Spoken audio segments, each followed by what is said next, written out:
Markanda river में है वो लगभग जो हाई फ्लड लेवल है उस पे वो चल रही है। लगभग जो मुलाना पे 42,000 क्यूसेक्स के करीब जो है सुबह 9 बजे की जो स्थिति है उतना पानी बह रहा है। और आगे हमारा जो झांसा हेड है वहाँ पर भी जो स्थिति है वो HFL लेवल पे चल रही है।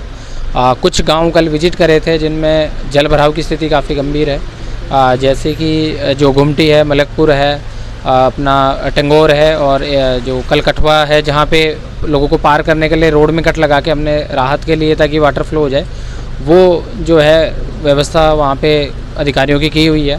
साथ ही हमारे जहाँ से हेड पे भी अधिकारी हमने डिप्लॉय कर दिए हैं। अभी स्थिति कंट्रोल में है, कोई ऐसी पैनिक वाली बात नहीं है। फिर भी मैं सभी नागरिकों से इन गाँवों के और आसपास के जितने भी लोग हैं उनसे अपील करूँगा कि वो अलर्ट रहें और अनावश्यक बाहर ना निकलें।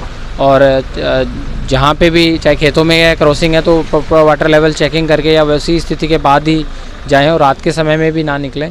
हमने SDRF को एहतियातन तौर पे पहले ही बुलाया, वैसे ही यहीं पे स्टेशन थी वो, पर उनको हमारे झांसा हेड पे और कठवा इधर में बच दिया था कि लोगों को आर पार कराने में वो वहाँ मदद कर रहे हैं। साथ ही जो जिला कंट्रोल रूम है वो सुचारू रूप से चल रहा है। मैं कंट्रोल रूम का नंबर आप सभी के साथ शेयर कर देता हूँ। जो हमारा डिस्ट्रिक्ट कंट्रोल रूम है वो 01744221035 ये डिस्ट्रिक्ट फ्लड कंट्रोल रूम है जिसमें 24 घंटे हमारे कर्मचारियों की ड्यूटी लगी हुई है। हमने भी एक व्हाट्सएप ग्रुप बना रखा है जिसमें आपसी सामंजस्य का सेटअप है। साथ ही गाँव में ठीकरी पहरे के भी निर्देश दिए हैं कि वो अलर्ट और वार्निंग के तौर पे जो भी गांव के जो युवा हैं उनकी वहाँ के सरपंच और वो ड्यूटी लगाएंगे ताकि वो रोस्टर के बेसिस पे वहाँ पे अपनी ड्यूटी करें और उसको जो है लोगों को अपना कोऑर्डिनेशन रखें। साथ ही हमने SDMs को भी कह दिया है कि स्कूलों में अगर ज़रूरत पड़े कि कहीं छुट्टी की आवश्यकता या कुछ है वो भी हमें अगर निर्णय लेना पड़ेगा तो हम लेंगे। तो किसी भी तरह की जो स्थिति है उसके लिए निपटने के लिए प्रशासन तैयार है। लेकिन मैं फिर अपील करूँगा आपके माध्यम से कि पैनिक सिचुएशन नहीं है, पैनिक ना हो, हम तैयार हैं। फिर भी कोई ऐसी बात है तो हमारा रिस्पांस के लिए टीम डिप्लॉयड है। अच्छा, बाढ़ को लेकर के दो चीज़ें खासतौर से देखी जाती हैं।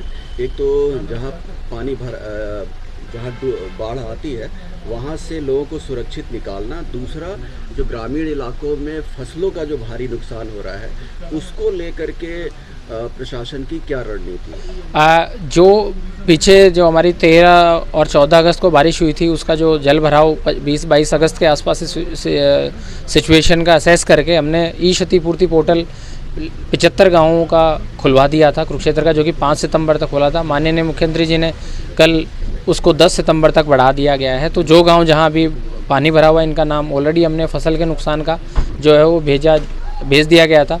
फिर भी अगर कोई नए एरिया में या नया गांव ऐसी कोई स्थिति आती है तो वहाँ पे उसका नाम हम क्षतिपूर्ति पोर्टल में ऐड करवा के पोर्टल खुलवा देंगे। तो वो जो यथास्थिति जैसे भी रहेगी, किसान अभी पोर्टल पे अप्लाई नहीं कर पाते हैं, बारिश का पानी ज़्यादा है तो कहीं CSC सेंटर या उसमें ना करें, हम वहाँ कैंप लगवा देंगे क्योंकि 10 सितंबर तक पोर्टल खुला हुआ है तो अभी हमारे पास सफिशेंट टाइम है। साथ ही दूसरा है कि किसी और तरह की हमारी जान माल की हानि ना हो उसके लिए भी क्षतिपूर्ति पोर्टल पे व्यवस्था है। और जो हमारे पटवारी और ग्राम सचिव है उनको गांव में ही रहने के निर्देश जो है कल रात को ही दे दिए हैं कि वो वहीं स्टेशन रहेंगे, वहीं नज़र बनाए रखेंगे और लोगों को इसके बारे में जागरूक भी करेंगे। पोर्टल की बात हो चाहे कोई उसकी जो भी हम आपदा में जो सहयोग प्रशासन का रहेगा उसके लिए, तो दोनों स्थिति में हमारी तैयारी है और लोगों के साथ हम। अच्छा, आप लगातार नहर में भी पानी छोड़ा गया कुछ हमने आगे जो है करनाल और कैथल से कोऑर्डिनेट करने के बाद कुछ पानी कल जो है 4000 क्यूसेक के करीब जो है वो छोड़ा गया था।